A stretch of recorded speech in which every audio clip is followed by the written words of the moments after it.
ST. Revanna ನಿರೀಕ್ಷಣಾ ಜಾಮೀನು ಅರ್ಜಿ ವಿಚಾರಣೆಯನ್ನ ಮುಂದೂಡಿಕೆ ಮಾಡಲಾಗಿದೆ.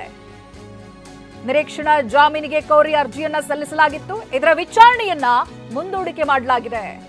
ಮಧ್ಯಂತರ ಜಾಮೀನು ನೀಡುವುದಕ್ಕೆ ಎಸ್.ಟಿ. ರೇವಣ್ಣ ಪರ ವಕೀಲರು ಮನವಿಯನ್ನ ಸಲ್ಲಿಸಿದ್ರು. ಎಸ್ಐಟಿಗೆ ನೋಟಿಸ್ ಜಾರಿಗೊಳಿಸಿ ವಿಚಾರಣೆಯನ್ನ ನಾಳೆಗೆ ಮುಂದೂಡಿಕೆ ಮಾಡಲಾಗಿದೆ. ಬೆಂಗಳೂರಿನ ಜನಪ್ರತಿನಿಧಿಗಳ ವಿಶೇಷ ಕೋರ್ಟ್ನಲ್ಲಿ ಅರ್ಜಿ ವಿಚಾರಣೆ ನಡೆದಿತ್ತು. ನಿರೀಕ್ಷಣಾ ಜಾಮೀನು ಕೋರಿ ಎಸ್.ಟಿ. ರೇವಣ್ಣ ಅರ್ಜಿಯನ್ನ ಸಲ್ಲಿಸಿದ್ರು. ಹೊಳೆನರಸೀಪುರ ಕ್ಷೇತ್ರದ ಶಾಸಕರು ಎಸ್.ಟಿ. ರೇವಣ್ಣ ಅರ್ಜಿಯನ್ನ ಹಾಕಿದ್ರು ಆಂಟಿಸಿಪೇಟರಿ ಬೇಲ್ಗೆ. ಇದೀಗ ಆ ಅರ್ಜಿಯ ವಿಚಾರಣೆಯನ್ನ ಮುಂದೂಡಿಕೆ ಮಾಡಲಾಗಿದೆ.